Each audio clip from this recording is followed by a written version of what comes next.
இதனுடன் இன்றைய முக்கிய செய்திகள். தமிழ்நாடு அரசு பணியாளர் தேர்வாணையம் மூலமாக இளநிலை உதவியாளர், தட்டச்சர் மற்றும் சுருக்கெழுத்து தட்டச்சர் பணியிடங்களுக்கு தேர்வு செய்யப்பட்ட 151 நபர்களுக்கு பணி நியமன ஆணைகளை இன்று முதல்வர் மு க ஸ்டாலின் வழங்கினார். 4ஆம் தேதி காங்கிரஸ் பொதுக்கூட்டம் நடைபெறும் என்று செல்வபெருந்தகை அழைப்பு விடுத்துள்ளார். பெண் பயணிகளின் பாதுகாப்பை உறுதி செய்யும் வகையில் தமிழக ரயில்வே காவல்துறை சார்பில் தொடங்கப்பட்ட பெண் பயணிகள் பாதுகாப்பு குழுவில் தமிழகம் முழுவதும் ஒரு மாதத்தில் சுமார் 3000 பெண் பயணிகள் உறுப்பினர்களாக இணைந்துள்ளனர்.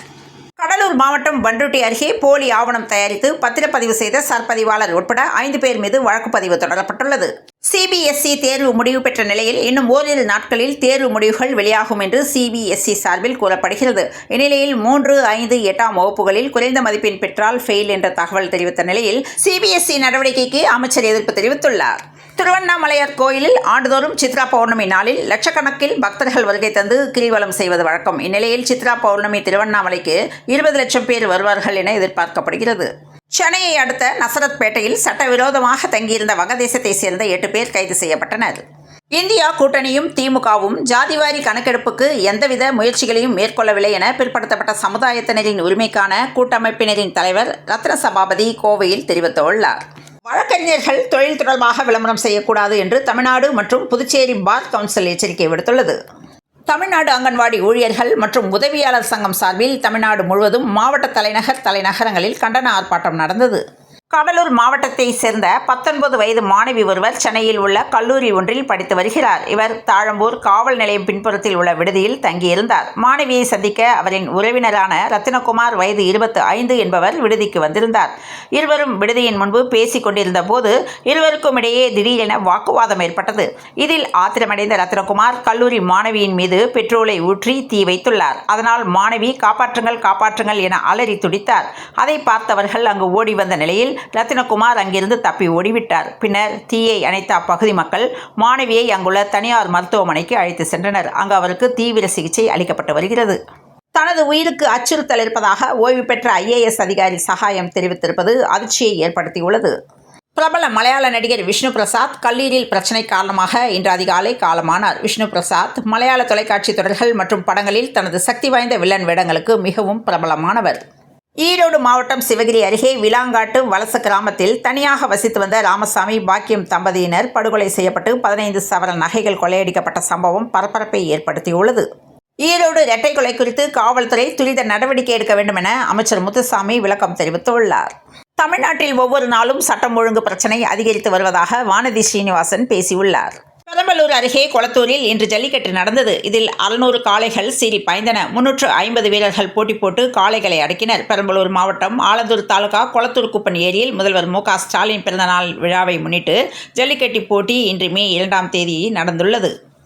நாட்டம்பள்ளி அருகே பிடிப்பட்ட கரடியை வனப்பகுதியில் விட்டபோது அது வனத்துக்குள் ஓடாமல் மீண்டும் வனத்துறை ஜீப் மீது ஏறி வனத்துறையினரை தாக்க முயன்ற சம்பவம் அதிர்ச்சியை ஏற்படுத்தியுள்ளது. 3, 5, 8ஆம் வகுப்பு மாணவர்களின் உயர்கல்வி கனவு பொதுத் தேர்வில் வெற்றி பெற்றால்தான் சாத்தியப்படும் எனும் மோடி அரசின் கைமைத்தனத்தை வன்மையாக கண்டிப்பதோடு புதிய கல்விக் கொள்கையை உடனடியாக திரும்பப் பெற வேண்டுமென திமுக மாணவர் அணி செயலாளர் ராஜீவ்காந்தி அறிக்கை வெளியிட்டுள்ளார். மாணவர்களின் கல்வி கனவை காவு வாங்க துடிக்கும் மோடி என்று கண்டன அறிக்கை வெளியிட்டுள்ளார்.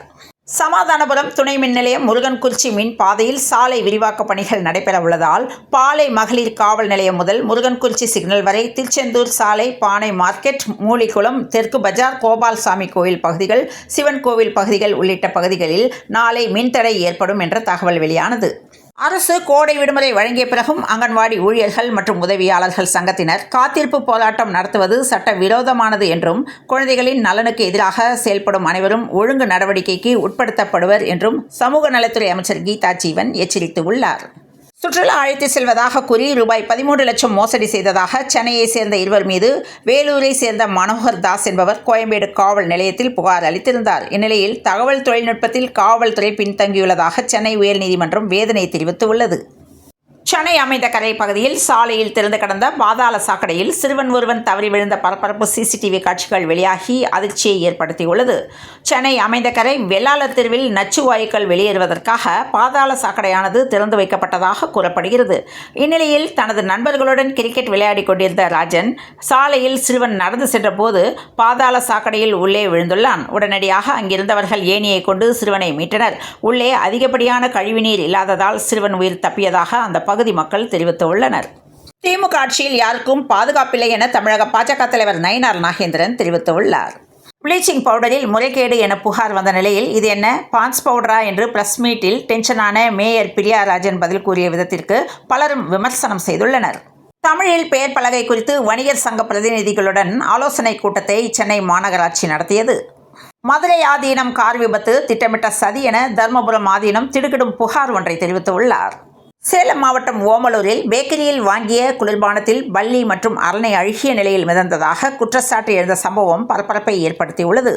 தூத்துக்குடியில் தெர்மல் நகர் கேம்ப் 1 பகுதியைச் சேர்ந்தவர் சாமுவேல் அந்தோனிராஜ். இவர் அப்பகுதியில் உள்ள CSI தேவாலயத்தில் கடந்த 25 ஆண்டுகளாக ஊழியராக பணியாற்றி வருகிறார். கோடை விடுமுறையை முன்னிட்டு இந்த தேவாலயத்தில் கடந்த 24ஆம் தேதி முதல் சிறுவர் சிறுமியர்களுக்கு தினமும் பைபிள் வகுப்புகள் நடைபெற்று வந்தது. இதனைத் தொடர்ந்து அறிவுரை சொன்ன தேவாலய ஊழியரை சிறுவர்கள் வெறி செயலால் கத்தியால் குத்தியுள்ளனர். முழுமையான விசாரணைக்கு பிறகே ஜாதி சான்றிதழ் வழங்குவதை உறுதி செய்ய வேண்டுமென தமிழக அரசுக்கு சென்னை ஐகோர்ட் உத்தரவிட்டுள்ளது. ஜாதிவாரி கணக்கெடுப்புக்கு உரிமை கோரும் திமுக ஜாதியை பற்றி பேசக்கூடாது என மத்திய நிதியமைச்சர் நிர்மலா சீதாராமன் கூறியுள்ளார். திருவேற்காடு அருள்மிகு தேவி கருமாரியம்மன் திருக்கோயிலில் ரூபாய் 17 கோடியே 47 லட்சம் மதிப்பீட்டில் புதிய ராஜகோபுரங்கள் மற்றும் முன் மண்டபங்களுக்கான கட்டுமான பணிகளுக்கு அமைச்சர்கள் P.K. சேகர்பாபு மற்றும் ஆவடி சாமு நாசர் ஆகியோர் அடிக்கல் நாட்டி தொடங்கி வைத்தனர். மாற்றுத்திறனாளி பயணிகளை கனிவுடன் நடத்த வேண்டுமென பேருந்து ஓட்டுநர்களுக்கு அமைச்சர் அறிவுறுத்தியுள்ளார். நிலுவை ஊதியம் வழங்கல் உள்ளிட்ட பல்வேறு கோரிக்கைகளை வலியுறுத்தி பாரதியார் பல்கலைக்கழக ஊழியர்கள் கோரிக்கை முழக்க போராட்டத்தில் ஈடுபட்டனர். IPL 2025 சீசனின் 51வது போட்டி குஜராத் மாநிலம் அகமதாபாத்தில் நடைபெற்று வருகிறது. கில் பட்லர் அபாரம் ஐதராபாத்துக்கு 725 ரன்கள் வெற்றி இலக்காக குஜராத் நிர்ணயித்துள்ளது. மீண்டும் இந்திய அணிக்காக விளையாடுவது விருப்பம், அதை ஒருபோதும் கைவிட மாட்டேன் என ரஹானே தெரிவித்துள்ளார். T20 கிரிக்கெட் போட்டியில் அதிவேக 2000 ரன்கள் எடுத்து சாதனை பட்டியலில் சாய் சுதர்சன் இடம் பிடித்துள்ளார். இங்கிலாந்து டெஸ்ட் தொடருக்கான என்னுடைய முதல் தேர்வு சாய் சுதர்சன் தான் என்று ரவி சாஸ்திரி கூறியுள்ளார். நாங்கள் சூப்பர் ஸ்டார்களை வாங்க மாட்டோம், உருவாக்குவோம் என்று ராஜஸ்தான் ராயல்ஸ் பயிற்சியாளர் கூறியுள்ளார். பாகிஸ்தான் கிரிக்கெட் அணியின் முன்னாள் கேப்டன் உள்ளிட்ட முக்கிய வீரர்களின் இன்ஸ்டாகிராம் பக்கங்கள் இந்தியாவில் முடக்கப்பட்டுள்ளது. சென்னையில் இன்று 22 கேரட் ஆபரண தங்கத்தின் விலை இன்று கிராமுக்கு ரூபாய் 20 குறைந்து 1 கிராம் 8775 ரூபாய்க்கும், பவுனுக்கு ரூபாய் 160 குறைந்து 1 சவரன் 70,040 ரூபாய்க்கும் விற்பனையாகிறது. தமிழ்நாட்டில் இன்று முதல் 7 நாட்கள் ஓரிரு இடங்களில் மிதமான மழைக்கு வாய்ப்பு என சென்னை வானிலை ஆய்வு மையம் தகவல் அளித்துள்ளது.